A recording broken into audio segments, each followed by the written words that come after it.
You're listening to Go Podcast Yourself Network. Let's go check it out at gopodcastyourself.com. And we love you. Consciousness is a dream that I pursue. He fumbles at your spirit as players at the keys. Before they drop full music on, he stuns you by degrees. Consciousness is a dream that I pursue. Come, ceiling night, scarf up the tender eye of pitiful day. Light thickens and the crow makes wing to the rooky wood. Good things of day begin to droop and drowse, whilst night's black agents to their praise do rouse. Thou marvelst at my words, but hold thee still. This is Twilight on the Western Door. Sator, Aripo, Tenet, Opera, Rotas. Consciousness is a dream that I pursue.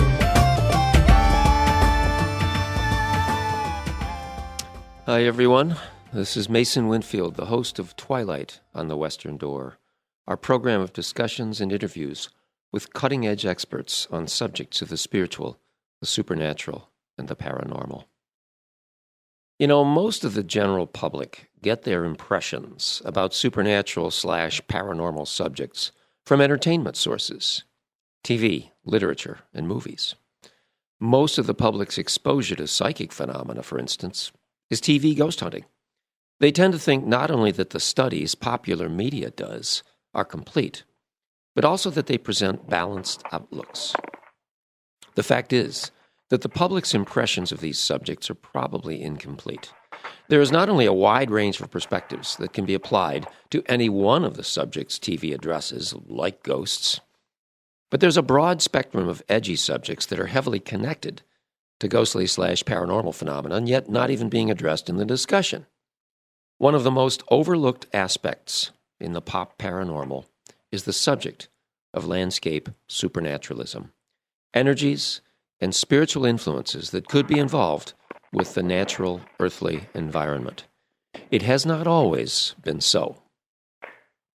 You know, the classic Greeks believed that there were two kinds of sacred places. There were those sacred places that mankind had made sacred through architecture, worship, and devotion. Big temples like Stonehenge, the Great Pyramid, and the Parthenon. And those places that the gods had made sacred. Natural spaces like visionary fountains, inspirational caves, sublime groves, and moody valleys. Today's discussion is with an expert on the latter type of spaces and in the overlooked landscape of the Empire State.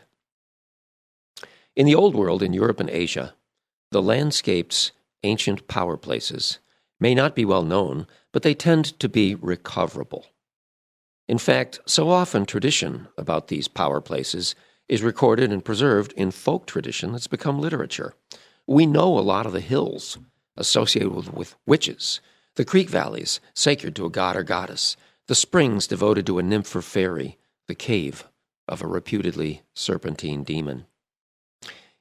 Here in the American continents, in Mesoamerica, South America, the traditions tend to be well preserved too.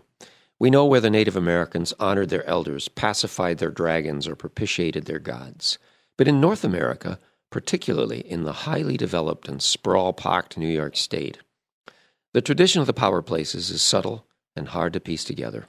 A lot of the site tradition has been lost, the connection to the ancestors broken.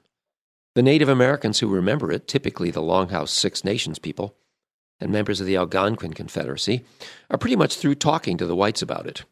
It didn't help them when the whites were building the Erie Canal and all the railroads, churning up holy ground and battlefield.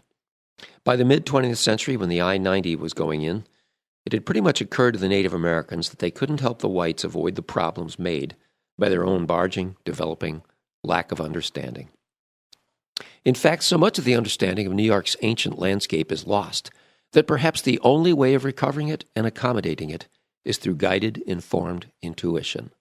I refer us now to our next guest, the thinker and researcher Madis Senner, author of Vortices and Spirals, Unlocking the Mystery of Our Dynamic Relationship with Mother Earth. Mattis, Thanks for joining us on a little stroll into the twilight, into the realm of that knowledge that exists between the subject and the object, between the day and the darkness. Mattis, are you ready now to go with us on a little walk into the shadow? Yes, I am. My pleasure to be here. Thanks for inviting me. Boy, I would have thought you'd have fallen asleep after that build-up. There you go. Well, Mattis, you've had an interesting path toward reaching your current mission in life. Can you give us just a little background on yourself and how you ended up being this sort of scholar and researcher? Well, let's just say I got an undergraduate degree in English Ed. Spent a year teaching down in South Florida with migrant kids, and doing good work liking it, but not making any money. So I came back and got my MBA. Told God that I would continue to do volunteer work, which I did, and I ended up spending 2 years in public accounting, but about 17 of it on Wall Street, most of it as a money manager. In 1997, my life began changing very dramatically. Things change, separating from my wife of 10 years, and a lot of metaphysical, mysterious things. I mean, like sounds, what you would call paranormal activity. I've always been gifted spiritually. And that started my real quest in this area, and it was very. I was thinking about this recently, a few months ago, I should say, that I took a trip out west in '98, and all I could sense was there's something about the land. I thought it was so odd. My ex-wife used to always talk about Omega Institute, where I was like right next to her. I had a weekend house there. Make a long story short, in 1999, I accepted God's call in February in my loft in Manhattan, and then, just started pursuing spiritual matters and, going where I felt called. And I moved back home. My mom passed away to save money and continue to meditate and do what was called to me. And one of the things I was called to do was to pray around Onondaga Lake in the summer of 2002. And that really began my quest with Mother Earth. And in that quest, I began to understand many different things about New York State. New York State, in particular, the Rochester, Utica corridor, and then Buffalo and Albany, undoubtedly as well, has been a wellspring for many initiatives that have affected our collective consciously and shaped the world, from the women's movement to America's Second Great Awakening with Grandison Finney, who had an epiphany one day south of Watertown and decided to become a spiritual, become a preacher, and it converted much of the world. And the birth of spiritualism. It's also been called North Star Country for all the freedom seekers coming and seek freedom here. Yeah, Underground Railroad. Hotbed of abolitionism, and I found these things, and as I progressed, I began to go and look at different things, and I found a formation which I call fields of consciousness in upstate New York. This is where ley lines began, with the ley lines that are mysteriously associated with paranormal. Most religious sites are located exactly on intersection of ley lines. So the mystery of these ley lines, they really begin in upstate New York. In upper Pennsylvania, all the way, New York State, and then the periphery, maybe 50 miles around in other states. And what it is, these fields of consciousness is just, they're like heating coils, but they emanate God's highest aspirations for us, the unconditional love, compassion, forgiveness, all the good things that we strive for as humanity are emanated by these what you call them consciousness coils, for lack of a better word. And the ley lines pass over it before they go on the world, and that's what it's supposed to do. They're supposed to, call us to our highest calling and to be the person that we are. And I have found this formation at just about, I can't think of anybody's home I haven't found that was involved in the various movements that shaped our country in New York State. Susan B. Anthony's a well-known name. She's got a right smack dab in the middle of her house. Frederick Douglass had a farm which is now Highland Park, all over the place. Onondaga Lake, where the Native American prophet planted the tree of peace. Elizabeth Cady Stanton in Seneca Falls. Matilda Jocelyn Cage. Harriet Tubman. I mean, the list goes on and on and Yeah, on. all with upstate connections. All with upstate connections, all that did something thing. And it's important to understand that the what New York State accomplished and what it did to set the world as a whole is just incredible. I mean, it was just, people talk about that it was the time, it was the expansion, it was the money. Well, this phenomena didn't, there was a different sort of approach in other parts of the country. We had strong abolitionist preachers, like William Garrison, Grandison Finney, while others in the South were using religion to condone slavery. So it was very different. It was very unique. Well, people have always used religion to do what the people really wanted to do themselves anyway. That's Amen. why it sometimes cracks me up. I hear so many people blaming a certain religion for something. Don't blame the theory. It's people twisting the theory to do anything they want. Well, I'm glad to hear kind of a nutshell version of your personal spiritual quest. Hey, going back to the Onondaga Lake. Now, did you walk around the lake and do your own pilgrimage / prayer, or did you have a moment of meditation on one of the shores, or? Well, the Onondaga Lake has, we've done a lot of events. I think it's more generic, or more of what the call is to get people in this general area up here, and I'm working on that with my next book. I've been all around Onondaga Lake. We've planted several trees of peace in the Willow Bay area. Probably the most interesting ceremony we had is when I came back, moved back from New York City up back home in 2000, fall of 2000. I noticed that there was incredible amounts of violence there, and I kept praying and praying to God that please, what can I do to stop this? It really bothers me. And then, after I got that call in 2002, in September, I was asked to, I felt called to get people to create a ceremony up here. And I found a place on the Western Shore. And the Friday after Thanksgiving in 2002, we went there. And there had been 23, the highest number of murders ever in the city of Syracuse that year. And there was one about a week before we had our vigil on that, and then that vigil, there was nothing for the next 2 to 3 months. No way. I went and prayed at that place every day except one day when we had a foot of snow. Interestingly, a vortex had formed in that place, but now it's dissipated.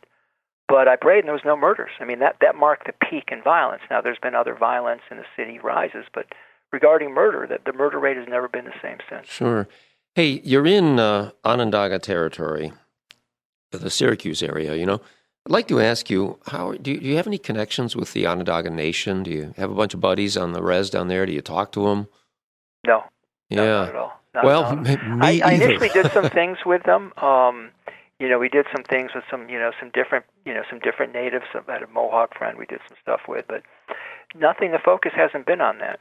Yeah. Well, the Onondaga tend to be possibly the most private of the 6 Iroquois nations, at least around whites, and they are they're thought to be the oldest of the Iroquois nations. They keep the council fire, keep the white pine, and I just wondered. I just figured you're in the area, and certainly they've got some powerful elders that would know exactly what you're up to and would probably be in deep sympathy. Well, while we're on the track of the power places, I'd like to ask you, because this is one of my interests. Can you name, if we were talking about power places in New York State, like mountains, valleys, fountains, things like that, fault lines, whatever, caves. If you had to name a handful of really powerful spots in the New York landscape, does anything come to mind for you? Yeah, there's several. The thing to think about when we talk about power spots, it's very important that we have, everybody has different preferences as to what their attracts is. My view on the world, I take an Eastern view on the world. I think the world is like the Matrix. It's nothing but that matrix, that computer simulation is what we live in, is consciousness. And consciousness is what rules the world. All around us, we exist in a sea of consciousness. And the consciousness, what it does, it creates it's called Shiva or Purushi or in Hinduism, and it uses energy or Shakti or prana, whatever you want, to create the material world. And one of the rules are that Shiva rules. In other words, conscious thought, energy follows thought. So when we look at places, there are places that are to deal with, let's say, the plane of energy, or there's these fields of consciousness to deal with consciousness. That's what I'm focused in on. I'm looking at places that are going to affect your soul. So places that are going to move you. So when you meditate, I don't want to get too distracted. Yeah, but can you name any of them? Can you name any of them for me? When you meditate, you attract certain things. You attract, one thing is what I call cosmic prana. I'm going to meditate on a direct answer to my question. Something that is going to nurture your soul and raise your consciousness and make you a better person. When we do Reiki or energy healing, we have something that will nourish our energy body and make us healthy. Now, most people are focused on energy. And when you're focused on energy, you're focused more on the physical body. And that really is very healthy. It can elevate your consciousness. It can be, it can work one. But it's ultimately, I shouldn't say, it's not so much about raising your consciousness. It's about your health and your well-being. So when you talk about power spots, I can tell you, for example, we think certain power spots. There's a ton load of earth chakras where the Fox sisters had their epiphany, or their, in Hydesville where that their house is, and that's a power spot. It's a power spot I wouldn't want to go to. I'm not into energy. But some people might find that incredibly therapeutic. Now, there's a place that you and I have talked about quite a bit, is South Hill at the southern end of Canandaigua Lake. That has got both aspects. Now, the Seneca people believe they were born there, but before the Seneca people were there was the Hopewell Adena and the mound builders. Yeah. And there's just a ton load of stone mounds on earth chakras, on ley lines. There's a lot of features of both. So that's a cornucopia of places to go. So I would tell people that live in the Finger Lakes area that would be one place I'd go to. Okay.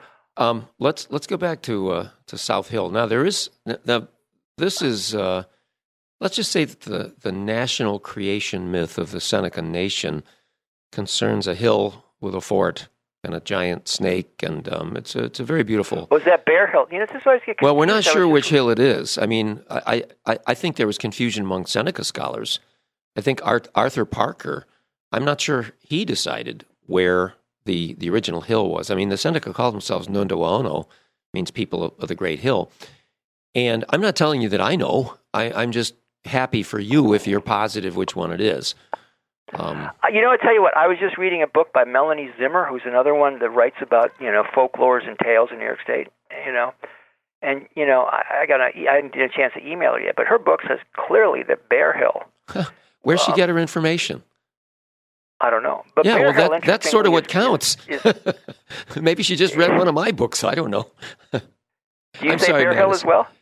Oh, really? Honestly, Mattis, I don't know. I think whatever you think, based on your private research, as long as it wasn't opening up a 10-year-old book and looking at it. For instance, if you could get... No, I'm taking it from what I read on the net. I haven't done a lot of research as to whether...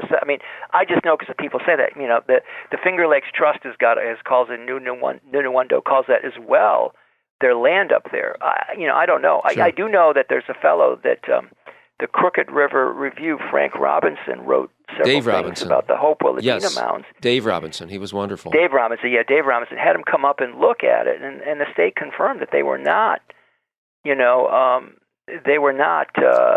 farmers' stone mounds. Just about all the areas that have not been farmed, all the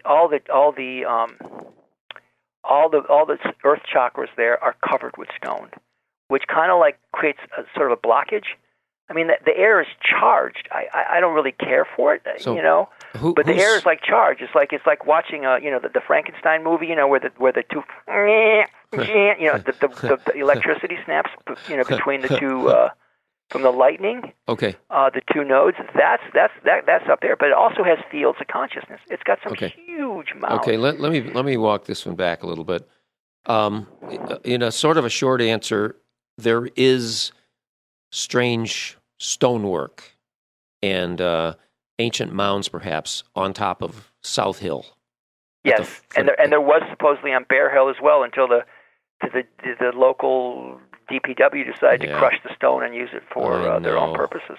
I know. There was a magnificent mound. It was an effigy mound, which are very rare.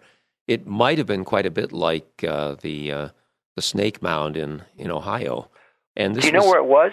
Well, ballpark area. It was south of, probably an hour's drive south of Rochester. It was along the 390. But you don't know where it was on Bear Hill, okay. Oh, no, it was not on Bear Hill. No, not on Bear Hill. But at any rate, what I'm getting at is that these monuments are very often markers of power places in the earth. And when you speak about an earth chakra, you're likening that to the chakras in the human body. They're centers of. Okay, how do you know? I mean, just for the sake, man, our world is full of people that either are too skeptical or not skeptical enough. And for argument's sake, Reiki. I'd like to ask you, how do we tell when we've encountered an earth chakra, how do we tell? How do I tell? You got to be a dowser. Oh, okay. You got to be a dowser. I believe in dowsing. Okay, so you have to be someone who can douse those energies, and then you'll get an idea. Okay. Yeah. So that will give it to. But earth chakras abound all over the place. They're just like human chakras. I mean, we've got I don't know how many human chakras within a subtle body, and our subtle body. I mean, that's part of my cosmology. Is I take the same perspective that we are one. That the makeup of Mother Earth is very similar to the makeup of humankind. And we have several chakras, and as does Mother Earth, and they all consist of two energy lines in a vortex that pulls in energy. Okay. If I'm near a vortex, how do let's say I'm walking around and I'm outside or I'm going on a run or a mountain bike and I get near a vortex, how do I know that I'm near a vortex? Is it going to look different or? No, well, the thing is, first off, it depends what is a vortex. I mean, let's go there. All sorts of things. And there's a vortex that I don't know how to say it. It's not so easy because if you get back to this idea that the world is consciousness, then Hindus call our consciousness vrittis, V-R-I-T-T-I. Vritti literally translated means whirlpool. So there's nothing but there's a zillion to the nth zillionth power. So there's a million vortices out there, a million whirlpools. When we talk about vortices, we talk about energy vortices, or we can talk about vortices that are unlike chakras or parts of Mother Earth. Now, the Earth chakras, I mean, the best way to do is that they often come in series. There's one main power line, and the energy lines always are perpendicular. They pull in the energy from the ether, put it into, and then take it below the soil in the earth, and then they go out perpendicular to each other. Okay, let me backtrack that one a little bit. So the earth chakras, these kind of like, I can't think of it any other way, these powerful nodes in the surface of the earth, they are very often in straight lines with each other? Well, you can get a series of them together. Oh, okay. Some of them are. Yeah, so they have one energy line connecting them, and then there could be 4 or 5. Okay. And there could be, like, you look at the Fox sisters, they've got 4 or 5 in a line together. Almost like a string of light bulbs. 4 or 5 right next to it, then another 4 or 5, or it's just, I don't know how many it was, 15 or 20. Okay, I'm just trying to get you get to a place like that, you'll feel it. The other thing to look for is if you're out hiking, see if your animals get really, like your dog gets really hyperactive. I had a dog years ago called Kirby, and we'd go hiking in one places, and he would just go ballistic whenever we got to an area with a lot of earth chakras. So your animal could be a good precursor or a good indicator. Unless you're scared of the dowsing rods, you never know, Well, this is certainly fascinating. I'm just kind of walking things back to try to nail down some terminology. All right. Why don't we've got about 4 minutes before our break. Let me give you the other power space. You want to ask a question? Can you just give me a kind of a list of a few of your favorite power places? Yeah. Because I think the public would be very interested in that. If you're out in eastern New York, there's a place called Pumpkin Hollow. Mm-hmm. It's where the therapeutic touch, it's a theosophical place founded by Dora Cohen's very gifted psychic and healer. Therapeutic touch, I was just there, just a fantastic vibe. Now, is that the name of If you're coming along the thruway, let's just go from there. There's a place called Kateri. Yeah. That place has got several what I call energy vortices in the chapel there. There's a well there. That place, it just will make you cry, can have you visions. It's a phenomenal place.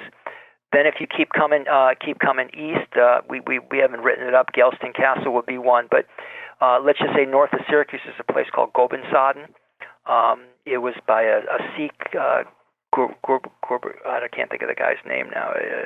Babaji is his nickname, but he evidently said it's one of the holiest places in the world. That place is phenomenal. All sorts of mystical stories, sightings, and places. It's on my website. It's called Gobensaden. It's a great place. Continuing west, Onondaga Lake, but it's so covered and soiled with human negativity, and it's just not as positive as it could be. Same thing with Rochester. Rochester's got some great sites. There's a great place in Rochester. You can feel the vibe. It's the First Unitarian Church. It's just phenomenal. You know what As street is it's a friend of mine's place in Canandaigua. Is Gossamer Farm. He's got a lot there. Of course, then to the south, you've got South Hill, and then going out to the Buffalo area. Trying to think of the name of what is the name of in Lackawanna, the Basilica. The Basilica, sure, Father Baker's Basilica. Yeah, and that's a nice place. I mean, it's got some. He found a gas well vibe. there. Father Baker might have been an intuitive dowser because he found a gas well there just by praying, and it was the deepest gas well in the world at the time, and there was no way he should have been able to find that. He just kept telling the guys, keep drilling. And as far as I understand it, that natural gas well in Lackawanna continues to power the basilica, the hospital, the school. Well, yeah. Well, he had an incredible story, and that's part of what these fields do is you find people like him close to these fields. I mean, it's just this question is, are they drawn to it, did the Mother Earth motivate them? Probably a little bit of both. The answer to that, it seems like one of those yes. Just both of them are true. The great researcher into the poltergeist, one of the top American researcher was Dr. William Roll, and he discovered that in poltergeist outbreaks, you generally had two different things happening. Now poltergeist displays are thought to originate with living human beings. They're not thought to be the spirits, and they don't last very long. But Dr. Roll came to the conclusion that you needed a susceptible individual, and you needed a kickoff event, like something kickstarted it. And when that happened, then the whole cycle could unfold and it would run its course from there. But he had the feeling that without the right person in the right place at the right time, none of this was getting started. Wow. I think that's a fantastic list you have developed for us, Mattis, and I thank you very much for that. Now, when you say poltergeist, what do you mean? Let me try. I'm on Wikipedia now. What exactly do you mean by a poltergeist? Well, one thing I mean is I wouldn't trust Wikipedia for every single definition, but poltergeist displays, the technical term for them is RSPK, recurring psychokinesis, or recurring spontaneous psychokinesis, which basically means crazy stuff keep happening. Nobody know why. And poltergeist phenomena is an aspect of psychic parapsychology. I think I hear our credits coming in, Mattis. Hold that thought, my friend, and we'll continue with it after our break, okay? Okay, how long's the break? Oh, about 4 or 5 minutes. All right, thank you. Don't get lost. All right, see you then. I won't. Bye-bye.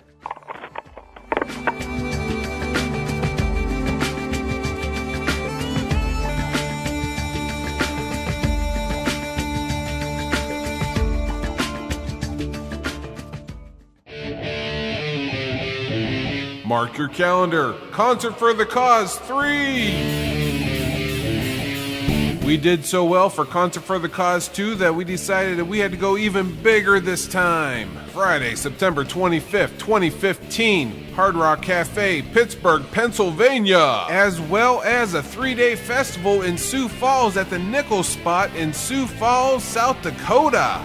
You heard me right. 2 events, 2 different locations, same weekend. Chris Starr will be rocking it out at Hard Rock Cafe, and Anita Joystick will be rocking it out at the Nickel Spot. So come on down and just remember, it's all for a good cause.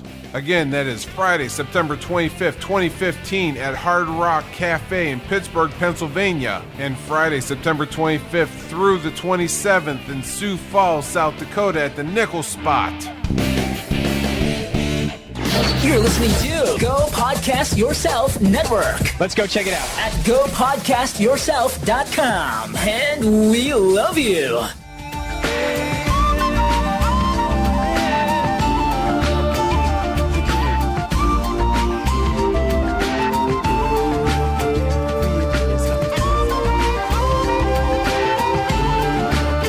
Hi, this is Mason Winfield again, the host of Twilight on the Western Door, our program of interviews and discussions with cutting-edge experts in subjects of the supernatural, the spiritual, the paranormal.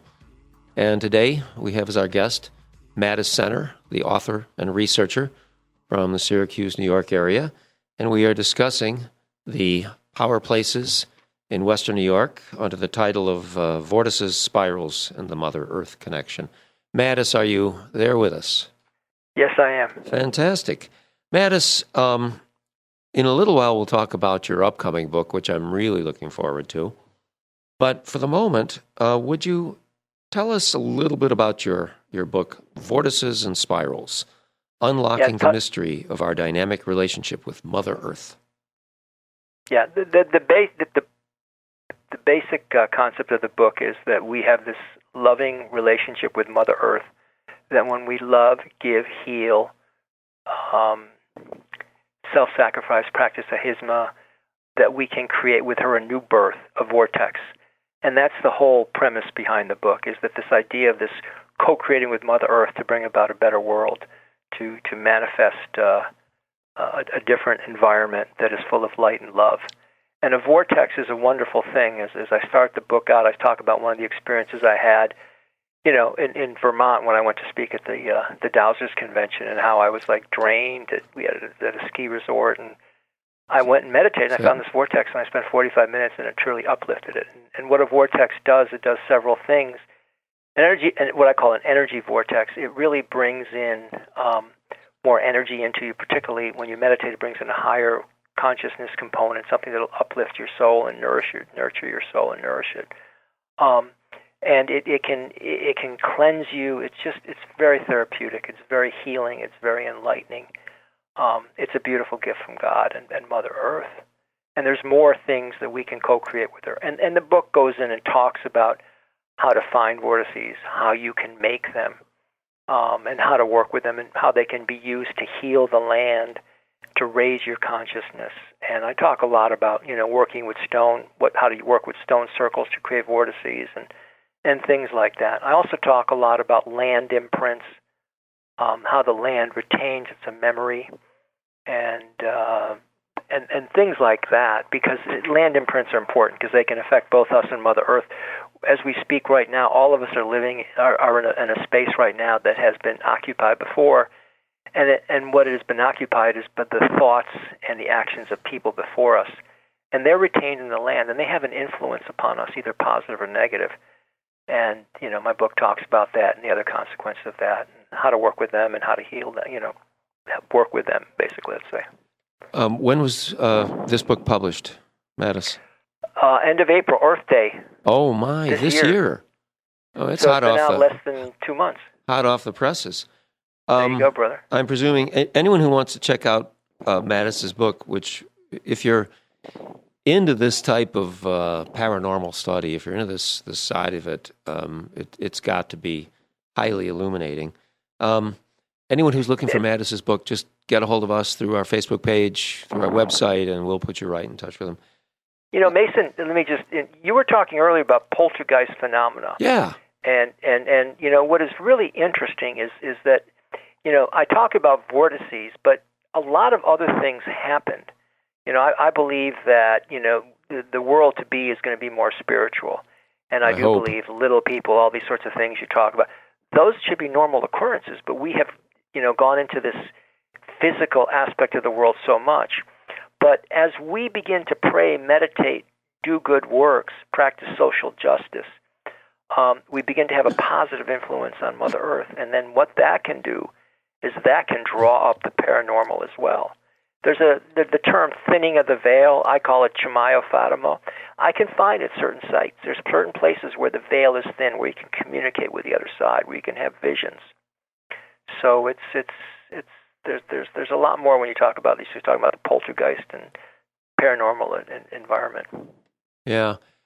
Well, you hit a little hot button there. You use the phrase social justice, and never forget that most of the people you hear using that phrase, what they mean is their social justice. Amen. It's like Amen. There's no objective standard out there of what's justice, what isn't. I struggle within myself all the time to try to figure out what is the right thing to do, for the earth, for the universe, for the environment, for animals, for people. It's a struggle with me to try to figure out what the right thing is. But I appreciated you bringing that in. That's good. Now, when we're talking about an energy vortex, forgive me if I'm pounding this one concept.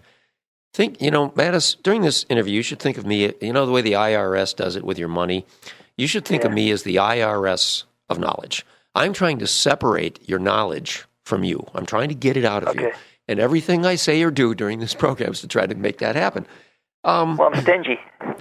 No, I think you're very, very, very good. It just, we've got a terminology situation here, and what I'm hoping is how. Let's say I've got a friend who's highly skeptical. They don't believe in energy vortexes, and I want to prove to this person that an energy vortex truly exists and that we might even be looking at one at the moment. How, other than dowsing it, is there anything at all visual, any visual key in the landscape, anything someone could feel or touch? Well, sometimes the vortex will form in the landscape, and it'll affect the land around it, and you'll see trees form a natural circle. Yeah. In other words, it'll be like this clearing, and there's just the trees around it. That can be one phenomena that you visually see, but you're not going to see it. You're going to feel it more than anything else. Yeah. And if you're at all, gifted, you might feel it. But it takes time. It's not an easy thing to do. It really takes a lot of work. Sure. And we human beings, we're living in a world right now. We North Americans, there's so much artificial electricity around that, we probably can't even feel it in the landscape anymore when we pass over a fault line. Yeah, you can't. The landscape is. What's interesting is that you talk about feeling it and seeing it. In my book, I talk about Dr. Michael Persinger. You must know about him, right? Not everything, but I've certainly heard the name. I think I thought it was associated with parapsychology. He created this thing, what he calls the God helmet.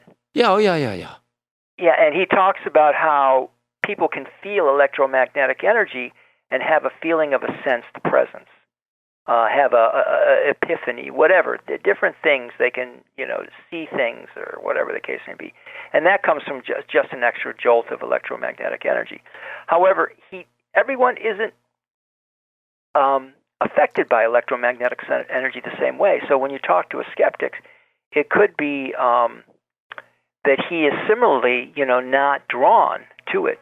I know he took Susan Blackmore, who was kind of like initially into PhD into paranormal stuff, and then went against it. And now, she had an epiphany. And then Dawkins, the big atheist guy, he didn't, or is it Dawkins? I'm pretty sure he didn't feel anything. So it's hit or miss with people as to what they can or cannot feel. Well, not only is it hit or miss what they cannot feel, it might be hit or miss what they want you to feel. In other words, if I'm a member of an activist group that's highly funded, and I want people to think a certain way, the odds are that when I encounter something that challenges my theory, I don't let it out.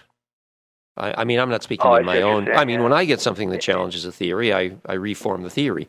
But some people don't. The world is full of activists, and we must never forget that a lot of what we see on TV, a lot of what we see in the media, we need to be better at reading between the lines than many of us are. And so, in other words, there could be a highly skeptical person. I've met them who would even say to me, I don't believe in ghosts. I don't believe in any of that stuff. Geez, I wish I could understand that one thing that happened when I was 22 in college. And, they'll tell you this phenomenal psychic experience. They saw a ghost, something that anyone else would consider incontrovertible proof of something. And they'll go, I don't believe in any of this, but I just wish I knew what that was. Hey, but I'm getting off the track. This is your hour. Now, how can you speak of co-creating, Mattis. How can I understand what, okay, let me just say something. You tell me how close I get. So if I'm going to co-create a vortex with Mother Earth, is that proper use of terminology? Yeah. Okay. So I'm probably going to find a spot that calls to me in the landscape, and through deep meditation, and I will try to, intuit and get into the situation there, and possibly stamp my own consciousness onto a spot. I mean, what am I getting anywhere near it, or?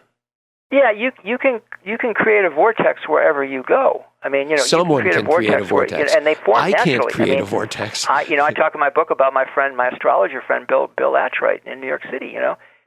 People say astrologers are skeptical of astrologers. Yet here's a guy that dedicated his life to astrology, believes in it, doesn't sit there and tell you, if you're going to meet a boy or a girl, or whether you're going to make $1 million, but what you're supposed to learn is a spiritual path. And he's got the beginnings of a vortex in his living room where he does his studies.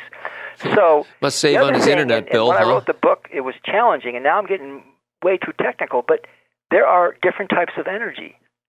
And depending upon our activity, it'll depend upon the energy that we heal. Now, we draw. So in other words, if we are doing healings, we draw what I call earth prana, which, works with earth chakras. And if you go to an energy healer, anyone that's been doing it for a long time and is gifted or talented, then they'll probably have a earth chakra. I mean, have a vortex of earth prana on their healing table, probably in their heart area or their head area or somewhere in that general area. So, in other words, you can sort of create one of those anywhere. You don't have to go wherever you want. Yeah, and and what's interesting is how you can create it. There's other gimmicks to creating it, and then there's the vortex that you create when you meditate, which attracts what I call cosmic prana, which is totally different. You can do a healing, and you're not going to attract any cosmic prana whatsoever. Earth prana nourishes your energy body. Cosmic prana nourishes your soul. Did you come up with that? What? Yes. That's pretty clever. That's pretty good. I mean, you look at the book, and I show a diagram of two different activities and how it doesn't affect the flow of prana, of different pranas. I need to catalog all the pranas out there, or at least begin to get a grasp on how much we attract. But there's a lot of them, and it's our intention. Again, get back to the matrix. We're in that computer right now. We're playing that computer simulation, and our intention is going to affect certain pranas. Well, let's just summarize for the general public that prana is it's a Hindu word, right? A Vedic word for the sort of like the force of life, like chi, or sort of like the Hindu form of chi, right? Yes. Okay, I think most people will get that. And a pretty good analogy for most of that stuff, ironically, is from the pop films Star Wars, because they talk about the Force, But actually, amen. But they did research. Their authors, their screenwriters, they did pretty good research into world mythology. I'm understanding they drew a lot from Joseph Campbell before they wrote the plot of the Star Wars cycle. So they're really drawing from world mythology to produce their concept of the Force. Now, you talk about and write about the importance of our connection to Mother Earth. Yeah, amen. Very important. I think a lot of people would appreciate a 2 to 4 minute elaboration on that. Our connection with Mother Earth. Basically, we exist in many planes of existence simultaneously. And what we are like I talk about what we draw when we meditate versus what we draw when we do a healing, what we draw when we do different activities. All of those things come from Mother Earth. And we draw things constantly all the time, but we also can improve upon our connection by focusing on it. So I always, when I lead group meditations, try to get people to focus on what their sensations when they're meditating, or an energy healer, feel the energy coming into them. That's going to give strength to your relationship with Mother Earth and improve your connection. The other thing is to realize is that we're so disconnected, we can't even, when I was writing this book, I was trying to realize what these ancient people were doing, with these spiral dances, these megaliths, all these sorts of things out there. And they had an incredible connection to Mother Earth that we can't even begin to imagine because we are so tethered to material things and technology. And so we need to break free of that. And the other thing I tell people to do is get ready. I don't have a cell phone. Most people can't do that. But try to reduce the technology, go old school as much as possible, and also begin to see her in the world. So when you look out your window and you see there's a couple of telephone poles in a car and a few trees, see the trees. Block everything else out. Begin to see her. These are baby steps that you must begin to take to get reconnected with her. Whatever thought is power, and whatever you give thought to, you give power to that and give up power to that. You want to get reconnected with Mother Earth, you have to see her in everything. You have to look for her and find her. Seek and ye shall find. So those are the two things, is to try to people just really try to feel her, whatever that comes into those sensations when they meditate or do a healing, and then begin to see her in the world around them, in the relationships and everything. See Mother Earth, not the accoutrements of our modern-day world. Wow. I bet you can really help people when you get a bunch of them in a gathering and they just sit and listen to you. I think you could really help them out. That's pretty cool. Well, we're doing something at Gossamer Farm.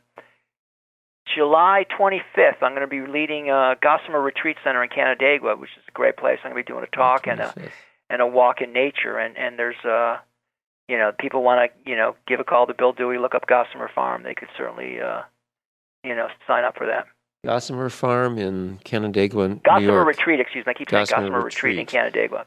Retreat. Canandaigua is a magnificent town. It's been a power center for centuries. I mean, even before the white guys got here, Canandaigua was a power center. They had some kind of a circular earthwork high up above Canandaigua Lake. I'm pretty sure it was on Main Street, right off of Main Street. It wouldn't shock me if the Ontario County Courthouse, that magnificent building today, it would not shock me at all if that was built right on top of it or super close, because, societies tend to reuse sites for the same purpose as the earlier society. They had burial ground, we have burial ground. This was their church, we'll put a church there.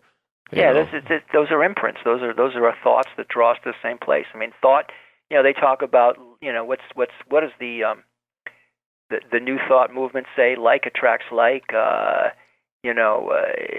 we get, that's what it is, yeah. We're drawn to these places because that's what the consciousness and the thoughts are. They're similar, yeah. How can we, as individuals, tell if we are in a positive or a negative space? It's how you feel.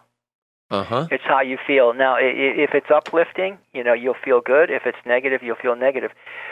Physical things, if you're looking at the thing is, first let me say, if you ever get really, really sick, get a good dowser or a geomancer in there, take a look at the property, or go live someplace else for a little bit to see if you can break from the property, because geopathic stress can be, we put pressure on the land, and it can really cause negative vortices, things like that, and they have a counterclockwise spin, just like, the cancer cells have a counterclockwise spin.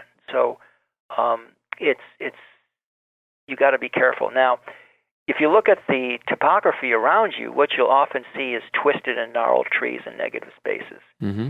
Or you might see dumpy, dilapidated housing, or just the earth just doesn't look right.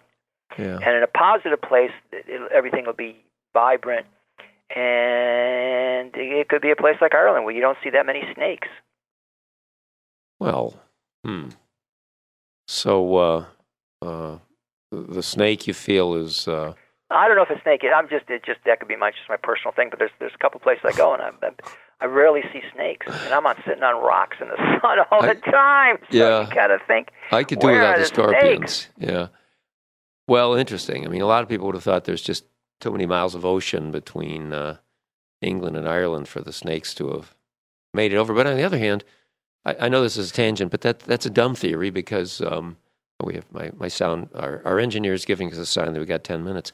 Because England and Ireland were both connected to the European landmass, I think, by the end of the last ice ages. I think maybe 10,000 years ago. Well, I'm not making a view on Ireland at all. I'm not making. Oh no, I was more concerned about your stereotype of snakes. That's all. Anyway, I'm sorry, but we're getting silly. Let's let me ask you. We've got about 10 minutes. In your book, you talk about our impact on the land. Right. What are you referring to there when I think you mean humanity's impact on the land? Right. What are we doing wrong, and what might we be able to do better? Well, it gets back to our intention. I was at a place last week doing a survey, and the space was just so sweet. And then I went to an area in the center there. It should be really positive, and it wasn't. And I noticed it wasn't running, but it had an electric fence around it. Because the deer problem, which you understand, they want to protect their food and stuff like that. But then as you think about it more, you can see that there was no electric running at the time, and it was that intention. And often I can go to space and I can see a very positive space, and then 5 feet away negative space, and it's just the intention. It could be simple as a little boundary can create that intention. It's amazing how these little nuances can be, and I think we have to change what is in our hearts. We need to become more loving, forgiving, and understanding. We need to I think really change the whole paradigm of the way we live, and I think that there's a shakeup probably coming at some point. But that's what it takes is we need to really become more loving and caring and giving. We need to practice the golden rule, do unto others. We need to give of ourselves. And, that's what the world needs. That'll heal the world. We have to give of ourselves. Does that mean trying to take care of ourselves so that we're not a burden on others? Just not being selfish. To be generous, not to be selfish, to think of others first rather than ourselves, to help others, to be caring, to be giving. Those are attributes that we need to develop within our hearts to mend the world, and we can do that. And unfortunately, what ends up happening is that this, and I haven't chased it totally down, but, our negative thoughts hurt Mother Earth, and they basically weaken the electric grid, for lack of a better word. What electric grid? Well, like the geomagnetic field, what do they call it? That it's weakened, the world's geomagnetic field. I don't know what exactly the terminology is for it, but it's weakened over the last 200 years. And that could be a precursor to a pole shift or something else cataclysmic. Who has demonstrated that? I don't know. I read it in books, brother. Oh, I haven't looked okay. at books in a while, but it's well, I mean, if books. somebody wrote in a book, you take that to the bank. Tell you. At any rate, no, I'm not arguing with you there. I'm just thinking to myself that a lot of our listeners would want a kind of a little backup.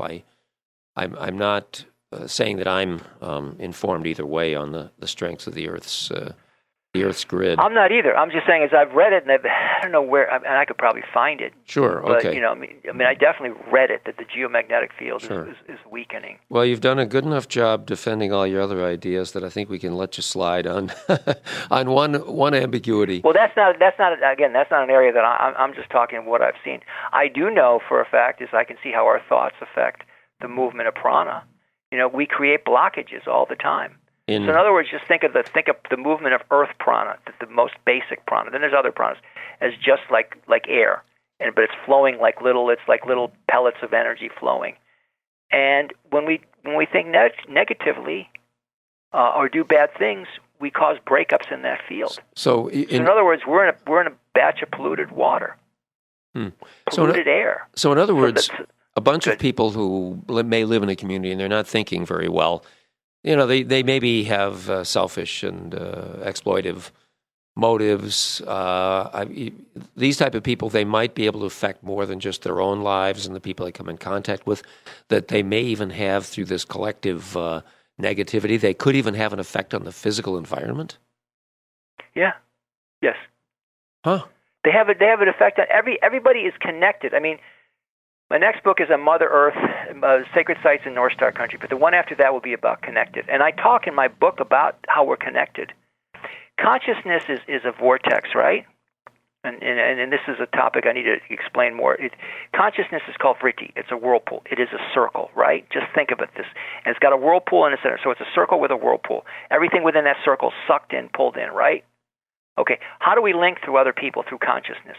So we have a consciousness. We have a circle. You and I have a circle. You and I and your engineer have a circle. You have a circle with your engineer. You have a circle with your brothers, your mother, everybody. There's a zillion circles out there. Those are all connecting us and influencing us. And then there's the thoughts that we have at certain places. Those affect us. So we walk through the same space, it affects us. Those thoughts we have there, they're going to try to get us more. So if someone's thinking negative things, you're going to try to think negative things. Then there's ley lines that connect us. We are so connected to each other. This is just the beginning of few things. In so many different ways, we can't even begin to it. I mean, one of the things I talk about in the world is that we're in this together. There's no way that we're going to break free by ourselves. I mean, if you believe, like I believe, that we're here to learn and to develop our spiritual self and to evolve our soul, you can't do it alone. You have to be your brother's keeper. You have to be your sister's keeper. Okay, Mattis, we got about 3 minutes, and I got two things I really want to get to. One is, I want you to give us about a 1-minute discussion of your upcoming book, which I'm really looking forward to, Sacred Sites in North Star Country. Yeah, Sacred Sites in North Star Country is what I'm working on right now. And basically, I'm going and looking at these fields of consciousness around Greater New York State, Southern Ontario, and I'm going to be writing them up in a book format. And what it is basically I'm going to be telling people where to find these places, where to go pray for them, how to work with them, and how to find them, and giving pretty descriptive, pretty good descriptions on it. So that's what the book is, and it's going to explain a little bit how this area, place, people are used to thinking of history as a time that there's a certain time things happened. You had to time it, but place also affects history. And this place, when our collective consciousness, when America's psyche was this upper New York State, from the Buffalo area to the Albany area, was called the burnt over district, when it was religions were being born one day, burnt over by something new, when the women's movement, the abolitionism were strong. We influence the collective psyche of the country and the world. Okay, Mattis, we've got 20 seconds. What are you doing for solstice? I haven't made any plans yet. Oh no, I wasn't getting fresh. Don't read me the wrong way. Hey, I just figured you might have a big Midsummer's Eve plans down there in. No, I might. It's a good idea. I haven't done it. I might do something. Usually I just go and pray or do something if I can. Yeah. I don't have a big event planned. Very cool. That'd probably be a good day to go connect. Yeah, I think I'm leading a ghost walk that night. Hey, this has been fantastic, Mattis. I've truly enjoyed bouncing ideas with you. You're a very good sport. I'm shortly about to hear our very mysterious and entrancing closing credits fading in, for which we thank the Afro-Celt Sound System, a Scottish African fusion band that we admire so much. Their music sounds like what we mean. Mood, merging, and mysticism. We thank them for their work, as we thank Chris Starr, Carolyn Smith, and the whole GPY Radio Go Podcast Yourself network. Most of all, we thank our original and intriguing guest, Madis Senner. You can contact Mattis for speaking events through our website and Facebook page, Twilight on the Western Door, We'll put you in touch happily with Mattis or with a link to any of his books. Otherwise, until we meet again, shine in that light whose smile kindles the universe. Work every day to make this a better world.